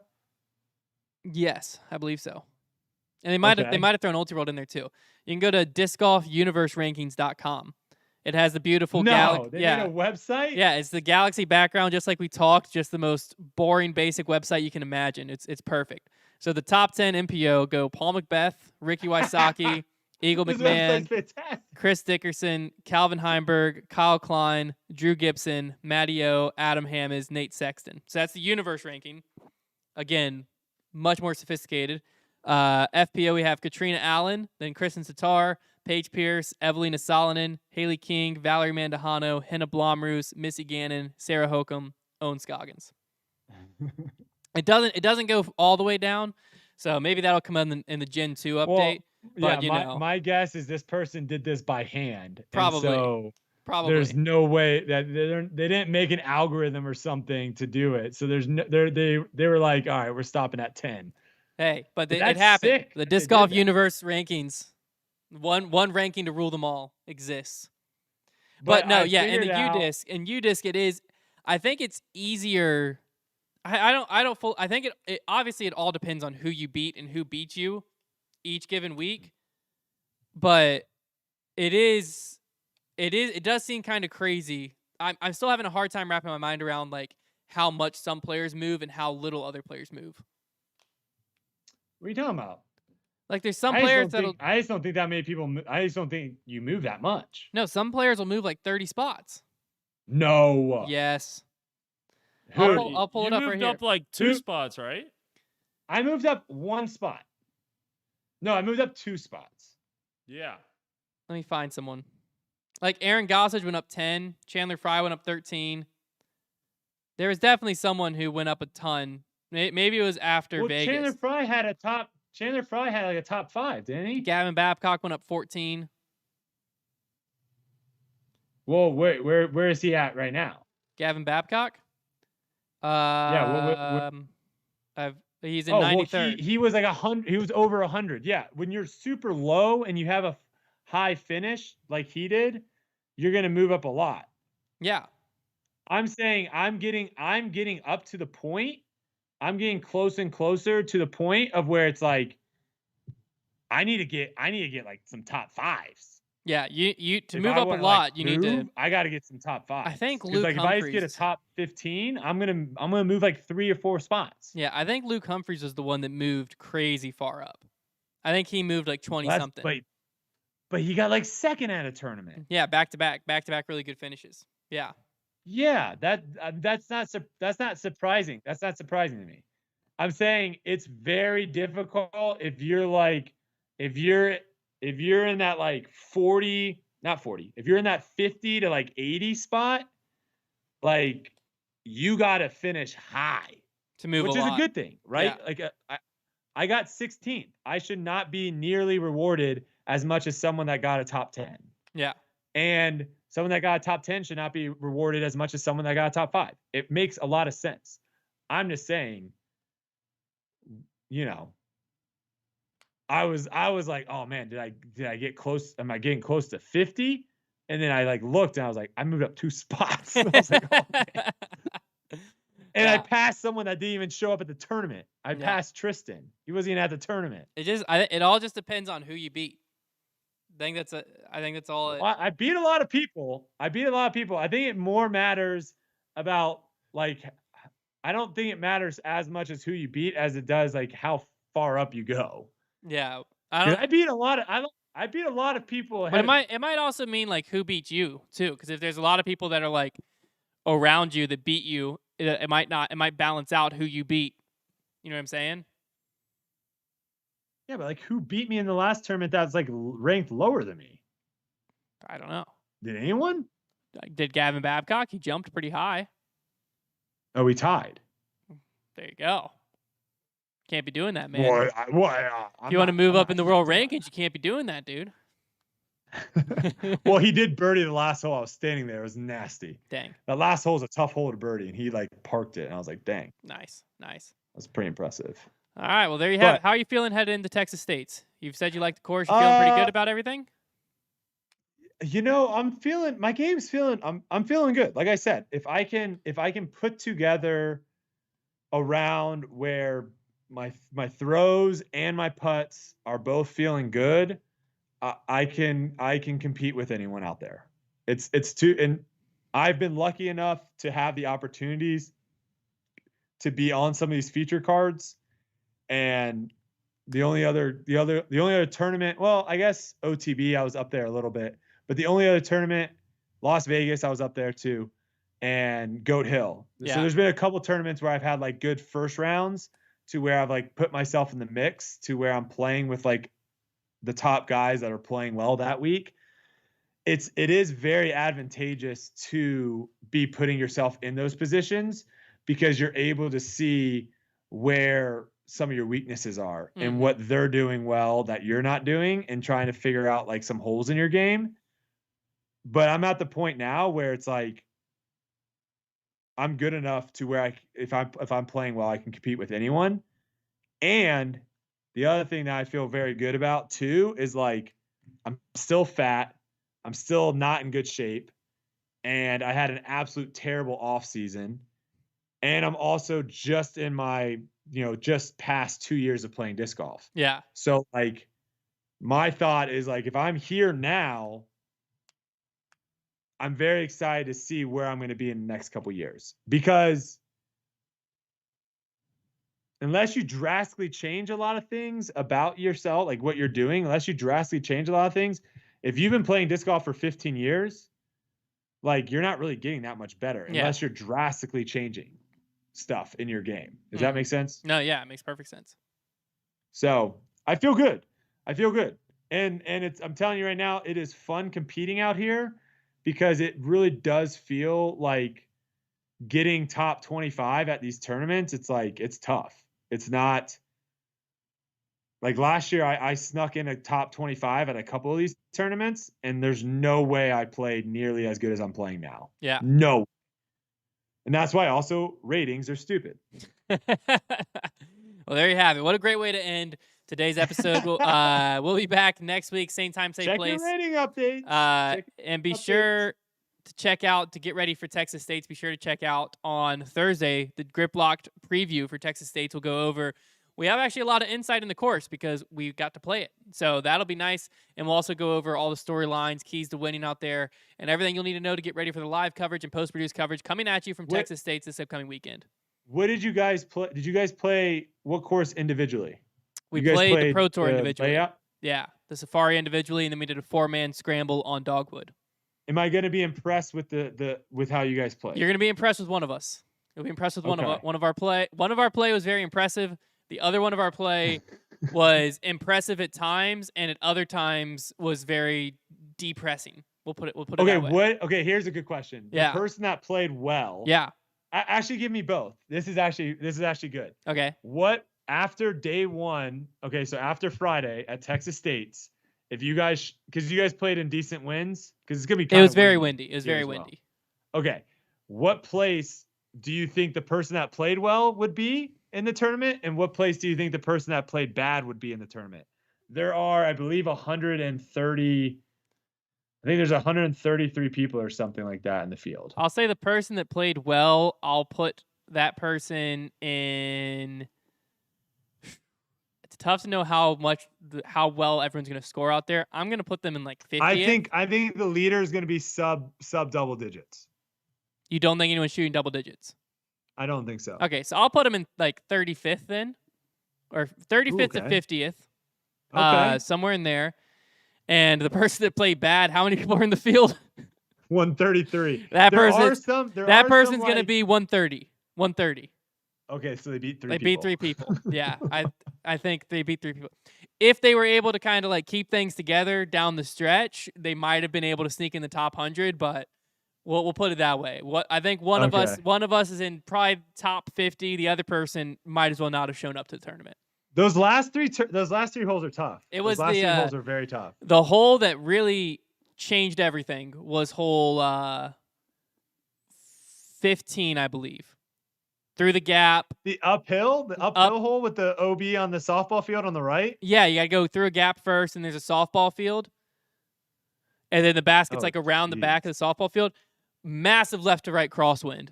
So I don't think I need to say much more than that. A lot of things went bad for someone on that hole, but you'll have to watch the video to see exactly what I'm talking. I can't wait. I believe it's very entertaining. You guys pick up the Bogey Bros hats too. I don't know how many of these we have, but yeah, not too many, but we will run them again if they're popular. We'll run them again. There's 2 different colors. There's the white one that I'm wearing right now, and then there's the light blue one too. So make sure you go and grab some Bogey Bros merch. And check out the first Bogey Bro battle coming out hopefully within the next hour. Super exciting times. Wait, when is the video from Texas State's coming out? Thursday. Okay. Thursday. So right before it starts, the day before, give everyone a chance to see 2 mere mortals play the course before the pros get a shot at it. But it's a good time. You're not going to want to miss it. So be sure to check both of those videos out. And other than that, we'll talk to you all next week. Check the mic and make sure it sound right, boys.